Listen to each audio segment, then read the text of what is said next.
நாமத்தில் உங்களை அனைவரும் வாழ்த்துகிறோம். It's so happy to be in this wonderful season of Christmas. இந்த நல்ல நாட்களிலே உங்களை பார்ப்பதில் மிக சந்தோஷம். Christmas is a time of love, joy and peace. Christmas என்றாலே அன்பு, சந்தோஷம், மகிழ்ச்சி. Christmas is a time to celebrate the birth of Jesus. ஆண்டவருடைய பிறப்பை இந்த காலங்களிலே நாங்கள் கொண்டாடி கொண்டிருக்கிறோம். Christmas is a time to come together as a family and friends to give thanks to God for what he has done to the entire mankind. மனித குலத்திற்கே ஆண்டவர் செய்த நன்மைக்காக நாம் அனைவரும் வந்து கொண்டாடுகிற காலமாக இருக்கிறது. And today I want to welcome you to the word of God. இந்த நாளிலும் ஆண்டவருடைய வார்த்தைக்கு உங்களை வரவேற்கிறேன். When we gave you the cards for this Christmas program, we had the theme for this Christmas. இந்த காலத்திலும் அந்த கார்டை கொடுக்கும் பொழுது அந்த கிறிஸ்மஸ்க்கென்ற ஒரு தீம் இருந்தது. So the theme for this year is the Star of Bethlehem. பெத்லகேமில் உள்ள ஒரு ஸ்டார் என்ற தீம் என்று கொடுக்கப்பட்டது. The little star of Bethlehem. சின்ன நட்சத்திரம். And today I want to draw your attention to the word of God. இந்த நாளிலும் ஆண்டவருடைய வார்த்தைக்கு உங்களுக்கு நேராக நான் திருப்புகிறேன். I want to talk to you from the Bible portion that was read this day. இந்த நாளிலும் ஆண்டவருடைய வார்த்தையின்படி வாசித்த வார்த்தையின்படி பார்ப்போம். I want to start up with a question mark saying, if Jesus never came, ஆண்டவர் ஒருவேளை வரவே இல்லை என்றால், if Jesus never came, ஆண்டவர் வரவே இல்லை என்றால், if Jesus never came, no Christmas celebrations. நமக்கு கிறிஸ்மஸ் என்ற பண்டிகையே கிடையாது. If Jesus never came, no carol singings. ஆண்டவர் வரவே இல்லை என்றால் இந்த கேரல் சிங்கிங் இருக்காது. No Christmas holidays. கிறிஸ்மஸ் விடுமுறை இல்லை. No Good Friday, no Easter celebrations. இப்படியாக பெரிய வெள்ளிக்கிழமை, ஈஸ்டர் செலிப்ரேஷன் எதுவுமே இருக்காது. If Jesus never came, no Christmas sale. இந்த மாதிரி ஆண்டவர் வரவே இல்லை என்றால் கிறிஸ்மஸ் சேல்ஸ் எல்லாம் எதுவுமே இருக்காது. No new clothes. புதிய துணிகள் இல்லை. No gifts. கிஃப்ட்ஸ் இல்லை. No toys or secret Santas for children. Secret Santa போன்ற காரியங்கள் இந்த காலத்தில் இருக்காது. No Easter bunnies or Good Friday buns. Good Friday பெரிய வெள்ளிக்கிழமையில் செய்யப்படுகிற பன் அதெல்லாம் கிடைக்காது. If Jesus never came, no Christmas goodies. ஆண்டவர் ஒருவேளை வரவில்லை என்றால் அந்த கிறிஸ்மஸ் குடீஸ் நமக்கு கிடைத்திருக்காது. If Jesus never came, no cakes, no wine, no galgalas, no rose cookies. இப்படிப்பட்ட தின்பண்டங்கள் நமக்கு இந்த கிறிஸ்மஸ் காலங்களிலே இருக்காது. No special biryani on the 25th. Special பிரியாணியும் இருக்காது. If Jesus came, no message to the shepherds from the angels. அப்படியாக ஆண்டவர் ஒருவேளை பிறக்கவில்லை என்றால் அந்த ஷெப்பர்ட்ஸுக்கும் அந்த message போயிருக்காது. If Jesus never came, no star to guide the wise men. ஆண்டவர் பிறக்கவில்லை என்றால் அந்த நட்சத்திரமும் இருந்திருக்காது. If Jesus never came, no hope. ஒரு நம்பிக்கையும் இருந்திருக்காது. No hope to the eternal home in heaven. நமக்கு இட்டர்னலாக இருக்கும் அந்த நம்மளுடைய வீடு நமக்கு இருந்திருக்காது. No Holy Spirit to guide us and to comfort us. பரிசுத்த ஆவியானவர் இல்லாமல் இருப்பார். If Jesus never came, no Sunday worship service. ஆண்டவர் ஒருவேளை வரவில்லை என்றால் இப்படிப்பட்ட ஞாயிற்றுக்கிழமை ஆராதனைகள் இருக்காது. No gospel crusades. இப்படியாக ஆண்டவருடைய சுவிசேஷம் இருக்காது. No evangelisms. இவாஞ்சலிசம் இருக்காது. No healing ministries. Healing ministries இருக்காது. If Jesus never came, no savior for sins. நம் பாவத்திலிருந்து ரட்சிப்பவர் ஒருவரும் இல்லாமல் இருப்பார்கள். If Jesus never came, no forgiveness of sin. ஆண்டவர் பிறக்கவில்லை என்றால் மன்னிப்பு கிடையாது. No salvation. ரட்சிப்பு கிடையாது. If Jesus never came, man would still be in the sin and darkness. ஒருவேளை ஆண்டவர் வரவில்லை என்றால் மனிதன் பாவத்திலே மூழ்கியிருப்பான். If Jesus never came, why and because? ஆண்டவர் வரவில்லை என்றால் ஏன் என்று கேள்வி இருக்கிறது. என்ன ஆயிருக்கும் if Jesus never came? Hebrews chapter 10 verse 4. எபிரேயர் 10ஆம் அதிகாரம் 4ஆம் வசனம். If Jesus had never came, the bulls, the blood that was shed would haven't cleansed the man's sin. ஆண்டவர் ஒருவேளை வராமல் இருந்தால் வெள்ளாட்டுக்கடா இவைகள் ரத்தம் பாவங்கள் நிர்வினம் செய்யப்படாமல். During the time of King Solomon, he almost sacrificed 220,000 oxen. இப்படியாக சாலமன் ராஜா காலத்திலே 20,000 மாடுகளை அவர் சாக்ரிஃபைஸ் செய்தார். He also sacrificed 20,000 sheep. 20,000 ஆடுகளையும் அப்படியாக சாக்ரிஃபைஸ் செய்தார். So the king of all the children of Israel dedicated the house to the Lord. அப்படியாக அந்த காலத்திலே இஸ்ரவேல் மக்கள் ஆண்டவருக்கென்று அந்த ஆலயத்தை எடுத்து கொடுத்தார்கள். There was no redemptions from the sin. பாவத்திலிருந்து ஒரு மீட்பே கிடையாது. There was only covering for the sins. பாவத்திற்கேற்ற ஒரு மூடியை தான் இருந்தது. In burnt offering and sacrifice for sin, இப்படிப்பட்ட பலிகளினாலே God is not pleased with burnt offerings and sacrifice. ஆண்டவர் பலிகளினாலே ஒருபோதும் சந்தோஷப்படுவதில்லை. God came to this world for you and me. உங்களுக்காகவும் எனக்காகவும் தான் இந்த வந்திருக்கிறார். We are in a greater time to celebrate the birth of Jesus Christ. நாம் ஒரு நல்ல காலத்திலே இருக்கோம் அவருடைய பிறப்பை குறித்து. Why did Jesus come? ஏன் ஆண்டவர் பிறந்தார்? Jesus came for you and me. உங்களுக்காகவும் எனக்காகவும் தான் வந்தார். He came for you and me to celebrate. உங்களுக்காகவும் எனக்காகவும் இந்த நாட்களை கொண்டாடுவதற்காகவும் வந்திருக்கிறார். The redemption from our sins. நம்முடைய பாவத்தின் மீட்பிற்காக. Because Jesus came, ஆண்டவர் வந்ததினாலே we cut cakes. நாம் கேக் கட் பண்ணுகிறோம். We have grape wines. Wines இருக்கிறது. I am not talking about other wines. நான் மற்றவற்றை பேசவில்லை. Because of Jesus came, we have decorations. ஆண்டவர் வந்ததினாலே நமக்கு டெக்கரேஷன்ஸ் We இருக்கிறது. show the celebration to the world. பண்டிகையை நாம் உலக மக்களுக்கு காண்பிக்கிறோம். Oh little star of Bethlehem. சின்ன நட்சத்திரமே, பெத்லகேமின் சின்ன நட்சத்திரமே. The star of Bethlehem. பெத்லகேமின் சின்ன நட்சத்திரமே. When God called the children of Israel, ஆண்டவர் இஸ்ரவேல் மக்களை கூப்பிட்ட பொழுது God selected when God said that if you see the genealogy of Jesus Christ, ஆண்டவருடைய அந்த ஜீனியாலஜியை பார்க்கும் பொழுது, if you see in the book of Matthew, மத்தேயு எழுதின சுவிசேஷத்தை பார்க்கும் பொழுது, or you see the book of Luke, லூக்கை பார்க்கும் பொழுது, where the genealogy of Jesus has been recorded, அந்த இடத்திலே ஆண்டவருடைய அந்த ஜீனியாலஜி ரெக்கார்ட் செய்யப்பட்டிருக்கிறது. Jesus did not select perfect people for the genealogy there. ஆண்டவர் சரியான மக்களை தேர்ந்தெடுக்கவில்லை. God had selected imperfect people in that situations. ஆண்டவர் எப்படி மிகவும் ஏழ்மையான நிலைமையில் இருக்க மக்களை தான் தேர்ந்தெடுத்திருக்கிறார். Jacob had 12 sons. யாக்கோபுக்கு 12 பிள்ளைகள் இருந்தார்கள். God chose Judah. ஆண்டவர் யூதாவை தேர்ந்தெடுத்தார். If you read the life of Judah, யூதாவின் வாழ்க்கை முறையை படிக்கும் பொழுது you will understand what type of life he had crossed over. எப்படிப்பட்ட வாழ்க்கையை அவர் வாழ்ந்து வந்தார் என்று But பார்க்கலாம். God selected Judah. ஆனால் ஆண்டவர் யூதாவை தேர்ந்தெடுத்தார். Then comes Tamar. அதற்கு பிறகு தாமர். Everyone knows about Tamar and her behavior and her life. தாமருடைய வாழ்க்கை முறைகளை நீங்கள் அனைவரும் So that's அறிந்திருக்கிறீர்கள். how it is connected. அப்படியாக அது கனெக்ட் செய்யப்பட்டிருக்கிறது. Because God cannot come as God and save you at the immediate time. ஆண்டவராகவே வந்து உங்களை மீட்க முடியாது. God became man. ஆண்டவர் மனிதனாக மாறினார். God became man. ஆண்டவர் மனிதனாக மாறினார். He became sin for our sins. நம் மனிதனாக பாவத்திலே வாழ்ந்து வந்தார். He restored our life. அவர் நம்மளுடைய வாழ்க்கையை மீட்டு தந்தார். Today you and I, we are celebrating Jesus. இன்றைக்கு நீங்களும் நாங்களும் ஆண்டவருடைய நாட்களை கொண்டாடுகிறோம். If you see the genealogy from the book of Matthew, மத்தேயு எழுதுகிற அந்த ஜீனியாலஜி இருந்து பார்க்கும் பொழுது, when you see the genealogy that comes from Luke, லூக்காவில் இருக்கிற அந்த ஜீனியாலஜியை பார்க்கும் பொழுது, it both connects and ends with Jesus' parents there. அது இரண்டும் இணைந்து ஆண்டவருடைய பெற்றோர்களை பற்றி Both of them come from the lineage of David.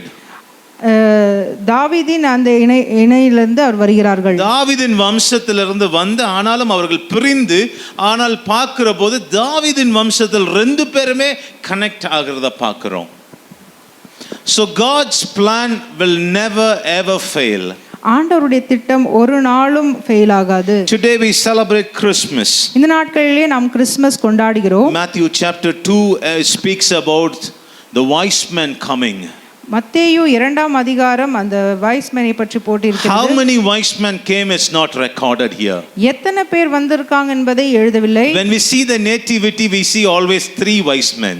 ஆனால் பார்க்கும் பொழுது 3 பேரை தான் பார்க்கிறோம். Because only 3 gifts are recorded, so we think 3 people came. ஏனென்றால் 3 gift தான் அதில் இருக்கிறது, அதனால 3 பேர்கள் தான் வந்திருக்கிறார்கள் என்று நாம் நினைத்துக் கொண்டிருக்கிறோம். So these wise men came from the east to searching for somebody, a great person was born. இப்படியாக அந்த சாஸ்திரிகள் வந்து ஆண்டவரை தேடிக் கொண்டிருக்கிறார்கள். Reading stars was something very important to this man those days. அந்த நாட்களிலே நட்சத்திரங்களை படிப்பது மிகவும் முக்கியமாக கருதப்படுகிறது. The English Bible calls them magi. ஆங்கில பைபிள் சொல்கிறது அதை மேகி என்று. Magi are the people who reach the stars, who reach the astrologies, who reach the planets. அவர்கள் அந்த நட்சத்திரங்களை படிக்கிறவர்களாய் இருக்கிறார்கள். Today we call them ஜோசியக்காரங்க. So that is called Maggie those days. அந்த நாட்களிலே அது மேகி என்று They followed the star.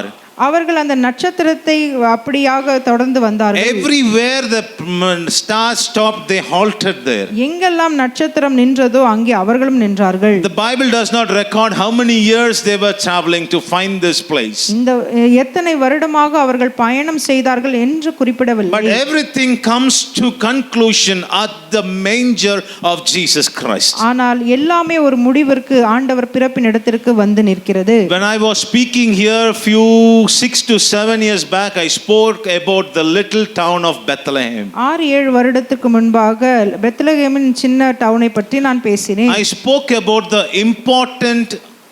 the sheep that was offered in the temple of God. அதிலே முக்கியமான அந்த இடத்திலே இருக்கிற அந்த ஆட்டை குறித்து நான் பேசினேன். பலியிடப்படுகிற ஆடை குறித்து அது எப்படிப்பட்ட வகையை சேர்ந்தது என்று சொல்லி உங்கள் மத்தியில் நான் பேசினேன். It was called the Nakod sheep. அது நக்கோட் என்று அழைக்கப்படுகிறது. That sheep was particularly taken care to bring it to the temple of God to offer in the altar. அது மிகவும் பராமரிக்கப்படுகிறது ஏனென்றால் அது ஒரு பலியாடாக இருக்கிறதுனால. That varieties of the sheep was not eaten. அந்த மாதிரி ஆடுகளை அவர்கள் சாப்பிட மாட்டார்கள். The shepherds used to take care very carefully because offering to God was something unique, that it must not have a wound or it must not have a cut or it must not have injuries on its body. அப்படிப்பட்ட பலிகளை செலுத்தப்படுகிற ஆடுகளை மிகவும் அதிகமாக பராமரிப்பார்கள். ஏனென்றால் அதில் உடம்பில் ஒரு கட்டு இருக்கக்கூடாது, ஒரு காயமும் இருக்கக்கூடாது. That varieties of sheep were there in Jerusalem, in Bethlehem. அப்படிப்பட்ட ஆடுகள் தான் எருசலேமில் இருந்தது. The sheep that is brought in Jerusalem are very unique. அது மிகவும் ஒரு வித்தியாசமான ஒரு ஆடா இருக்கிறது. Because that sheep are born in Bethlehem, brought to the house of God in Jerusalem. பெத்லகேமில் அந்த ஆடுகள் பிறந்து எருசலேமில் தேவாலயத்திற்கு கொண்டு வரப்படுகிறது. Jesus was also born as a Nakod goat in Bethlehem. ஆண்டவராகிய இயேசு கிறிஸ்து ஒரு நக்கோடு ஆடாய் பிறந்தார். He did not have any sin on him, but he became sin. அவர் மேலே ஒரு பாவம் இல்லை, ஆனால் அவர் பாவமானார். Because one man sinned in the early days. ஏனென்றால் ஆதி காலத்திலே ஒரு மனிதன் பாவம் செய்தான். First Adam sinned. Jesus was born as the second Adam to restore us, to restore the mankind. முதலாவது ஆதாம் பாவம் செய்தான். இரண்டாவது ஆதாமாகிய இயேசு கிறிஸ்து நம்மை மீட்டெடுத்தார். The star that was guiding this wise men, இப்படிப்பட்ட அந்த நட்சத்திரம் அந்த சாஸ்திரிகளை அப்படியாக தொடர்ந்து வந்தது. wherever it stopped, அது எங்கெல்லாம் நின்றதோ these people also stopped. அங்க அந்த மக்களும் நின்றார்கள். The star is very important. அந்த நட்சத்திரம் மிகவும் முக்கியமானது. I heard a preacher speaking about the star this week. இந்த வாரத்திலே நட்சத்திரத்தை பற்றி ஒருவர் பேசினார். She spoke very beautifully. அவர் அழகாக பேசினார்கள். She said, அவர்கள் சொன்னார்கள், before that I want to ask you, how many of you put a star in your house? யாரெல்லாம் வீட்டிலே ஸ்டார் வைத்திருக்கிறீர்கள்? யாருமே போடல. 100 ரூபாய் செலவு பண்ணறதுக்கு முடியல. ஸ்டார் வாங்கி கட்டிருங்க. Amen. Hallelujah. In the star, why do we put this star? ஏன் இந்த நட்சத்திரத்தை போடுகிறோம்? This wise man followed Jesus from the east, followed the star from the east.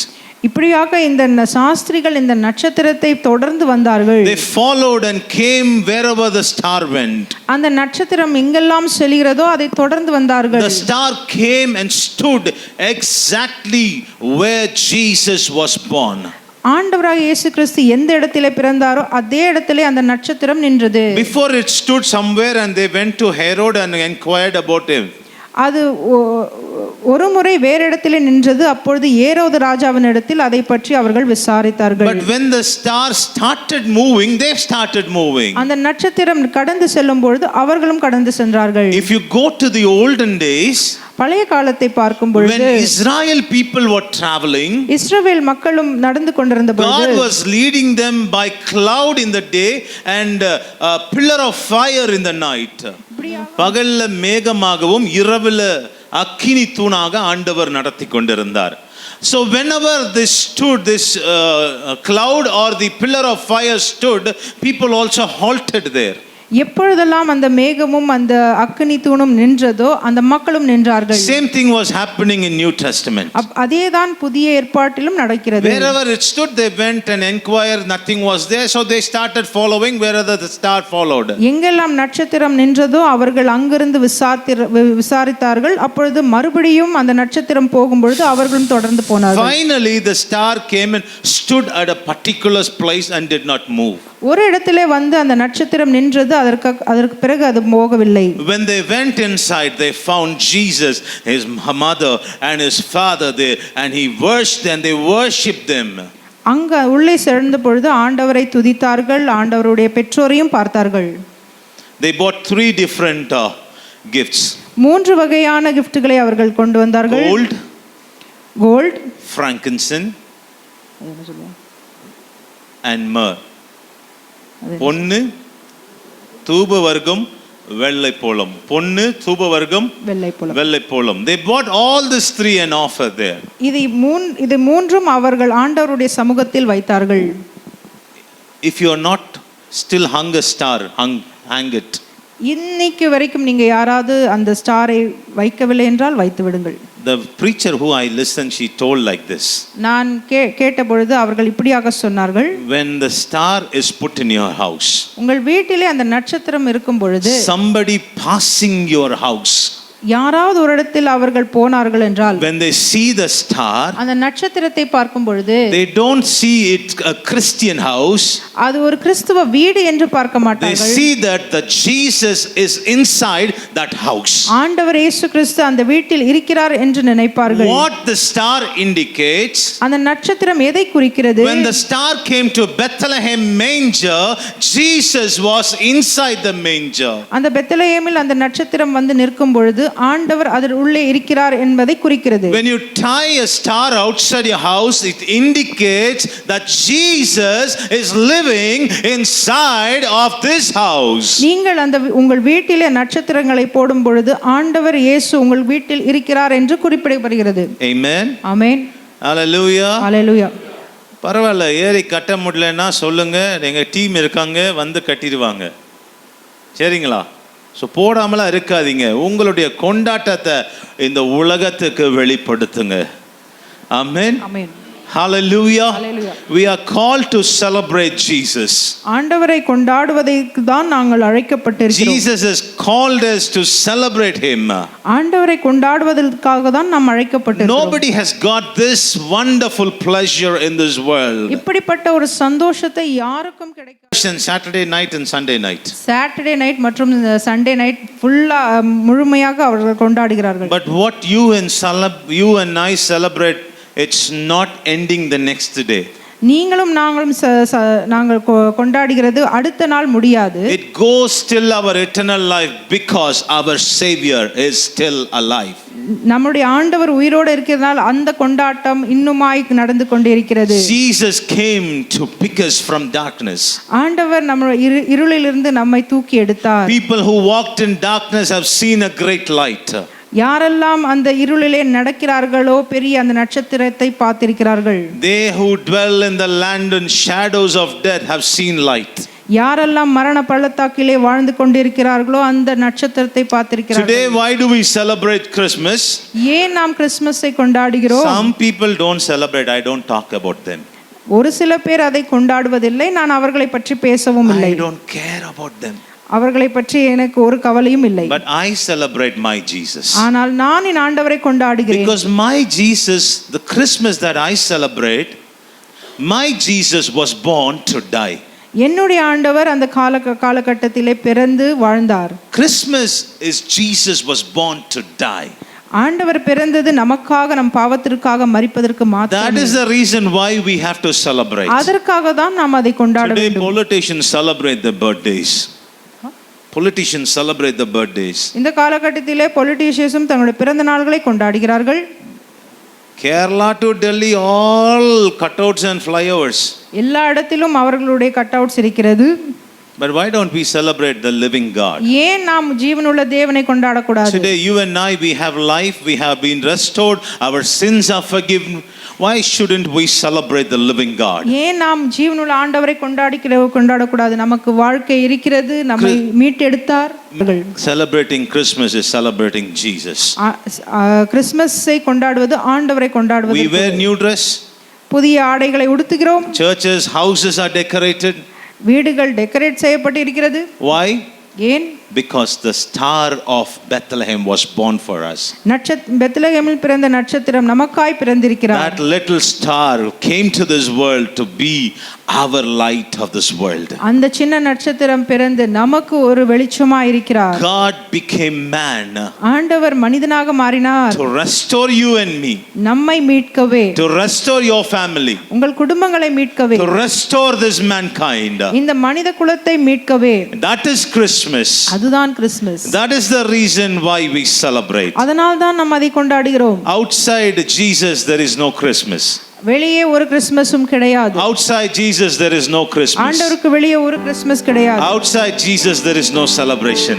ஆண்டவருக்கு வெளியே ஒரு கொண்டாட்டமும் கிடையாது. Celebrate Christmas with centrifying Jesus in your life. ஆண்டவரை நடுநிலைப்படுத்தி அவர்களை கொண்டாட வேண்டுமாய் நாம் கேட்கிறோம். Let your celebrations be the celebration to your God. உங்களுடைய பண்டிகைகள் எல்லாம் ஆண்டவருக்குரியதா இருக்கட்டும். Amen. Amen.